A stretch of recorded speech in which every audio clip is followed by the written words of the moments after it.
மதிய வணக்கங்கள். சார், நீங்க சொன்னீங்க காவல் நிலையம் இருக்கிறது, கழிவு நிலையம் இல்லைன்னு. காவல் நிலையத்துக்கும் கழிவு நிலையத்துக்கும் என்ன சார் சம்மந்தம்? பசங்க ஸ்கூல்ல படிக்கிறாங்க, தப்பு பண்றவங்க காவல் நிலையத்துக்கு போவாங்க, பசங்களுக்கும் எனக்கும் என்ன சம்மந்தம் இருக்கு? அப்புறம் என்ன சொன்னீங்க, கம்பி வளைய 5 வளையாதது 50 வளையும். அவங்கள கம்பியா வளையறதுக்கு பசங்க நம்ம 5ல பாசமா சொல்லி கொடுத்தோம்னா அவங்க வாழ்நாள் முழுவதும் நல்லா இருக்க போறாங்க, அவ்வளவுதானே. அப்புறம் என்ன சார் சொன்னீங்க, போனை பார்த்தா தானே சார் இன்னைக்கு பசங்க வந்து ஹோம்ஒர்க்கே செய்ய முடியுது. என்ன வந்திருக்கு, என்ன ஹோம்ஒர்க் வந்திருக்கு, அதை எப்படி சால்வ் பண்ணலாம், ப்ராப்ளம் சால்வ் பண்ணலாம், அதெல்லாம் வந்து போனை பார்த்தா தான் நம்ம வந்து பசங்க ஹோம்ஒர்க் செய்ய முடியுது. அதனால போன் பார்க்கறது ஒன்றும் தப்பு இல்லை, அதை வந்து அளவா பார்க்கறது தான் கரெக்ட்.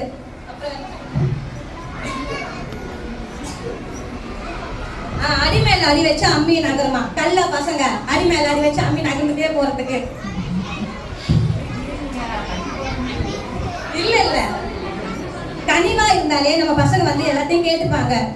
இன்னைக்கு இருக்க காலகட்டத்துல பேரண்ட்ஸ் 2 பேருமே வேலைக்கு போறோம். பசங்க கிட்ட கொஞ்ச நேரம் கூட டைம் ஸ்பெண்ட் பண்ண டைமே இல்லை. அவங்களுக்கு வந்து கனிவு, ஒரு பாசம், அன்பு எல்லாமே கொடுக்கணும். நம்ம பேரண்ட்ஸ் 2 பேருமே வந்து கொஞ்ச நேரம் அவங்ககிட்ட டைம் ஸ்பெண்ட் பண்ணி ஒரு 5 நிமிஷம் 10 நிமிஷம் குழந்தைங்க கிட்ட பேசி அவங்க என்ன ஹோம்ஒர்க் இருக்கு, ஒரு 1/2 சீரியல் பார்க்கணும், அந்த 1/2 குழந்தைங்களுக்காக ஒதுக்குனாவே அவங்க அன்பா பாசமா நம்ம கிட்ட வந்து மாறிடுவாங்க. இப்ப கனிவா நம்ம வளர்க்க அவங்க கோல்லாம் அவங்க அச்சீவ் பண்றதுக்கு ரொம்ப ஹெல்ப்ஃபுல்லா இருக்கும்.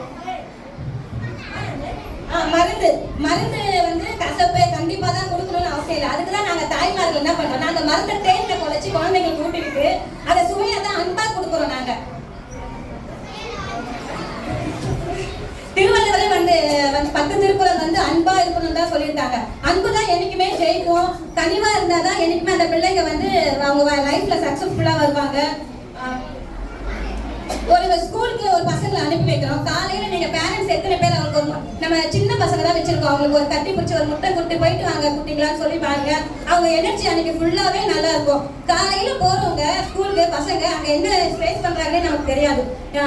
அதனால நம்ம வந்து இன்னைக்கு போயிட்டு ஸ்கூல்ல நீ எல்லாருக்கும் அன்பா பேசு, கனிவா இரு, மிஸ் கிட்ட கனிவா பழகு, மிஸ் கிட்ட என்ன டவுட்னாலும் கேளு, நீ பாசமா கேளு, மிஸ் சொல்லி தருவாங்க அப்படின்னு சொல்லி பாருங்க.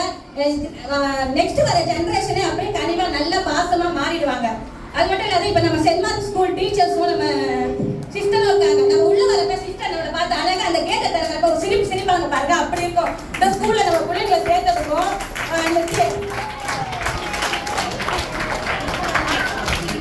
அந்த சிரிப்பால நமக்கு எவ்வளவு சந்தோஷமா இருக்கும். அது ஏன்னா சிஸ்டர் நம்ம திறந்தவனே அப்படியே நம்மள ஒரு முறை முடிச்சாங்கன்னா எப்படி இருக்கும். அவங்க எவ்வளவு அழகா சிரிச்சு நம்மள ஒண்ணுமே பேசுறாங்களோ இல்லையோ அழகா சிரிச்சு நம்மள உள்ள வந்து கூப்பிடுவாங்க, அழகா வாங்கன்னு சொல்லிட்டு.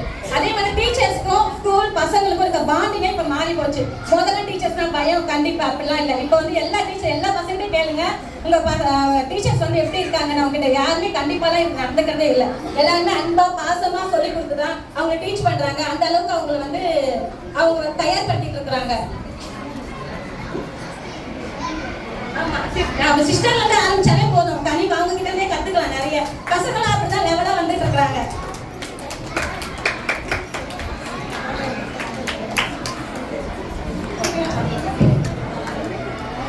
சாரி மறந்துட்டு. அன்பு வந்து எப்பவுமே குழந்தைங்களை வந்து ஒரு நல் வழிபடுறதுக்கு நடக்கும்னு நான் நினைக்கிறேன். அவங்க யோசிக்கிற கோலை வந்து அச்சீவ் பண்றதுக்கு இந்த பையன் நல்லா படிக்கிறான், இவன் நல்லா படிக்கிறான் அப்படிலாம் இல்லை. அவங்களுக்கு ஒரு டேலண்ட் இருக்கு. அதை வந்து நீங்க அன்பால சொல்லி புரிய வச்சுட்டே இருந்தீங்கன்னா டெய்லி சொல்லுங்க, உன்னால முடியும், உன்னால வந்து அந்த உன்னால செய்ய முடியும், உனக்கு இந்த டேலண்ட் இருக்கு, அவன் நல்லா படிக்கிறான் படிக்கணும், உனக்கு இருக்கிற டேலண்ட் நீ இந்த டைம்ல இதை யோசி, இதை மாதிரி பண்ணு, உனக்கு இது வரதா நீ பண்ணு, அந்த பிள்ளை அதை பண்ணிச்சு, இந்த பிள்ளை இதை பண்ணிச்சு, நீங்க அதட்டணுமோ இல்ல வந்து கண்டிப்பா சொல்லணுமோ அவசியமே இல்லை. அந்த பிள்ளைக்கு என்ன வருதோ அதை நீங்க யோசிச்சு அதுக்கிட்ட இப்பதுலேயே சொல்ல ஆரம்பிச்சோம்னா அதுங்க வாழ்நாள்ல நல்ல ஒரு அச்சீவ்மெண்டோட அவங்க வெளியே வரதுக்கு வாய்ப்பு இருக்கு.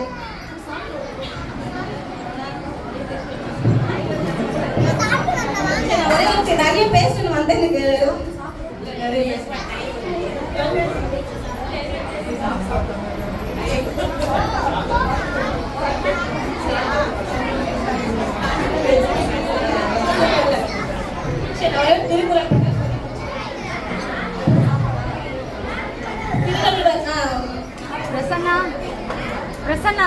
காந்தியடிகள் வந்து நமக்கு அன்பாகவும் அமைதியும் இருந்தால்தான் நம்மளும் நீங்களும் இன்னைக்கு சுதந்திரமா நம்ம வந்து சுத்திட்டு இருக்கோம். ஸோ கனிவு தான் சிறந்தது, அன்பு தான் சிறந்ததுன்னு என்னுடைய வாதத்தை நான் முடிச்சுக்கிறேன். ஒரே ஒரு திருக்குறளோட, அன்புடைமை ஆனா குடிப்பிறத்தல் இவ்விரண்டும் அன்புடைமை என்னும் வழக்கு.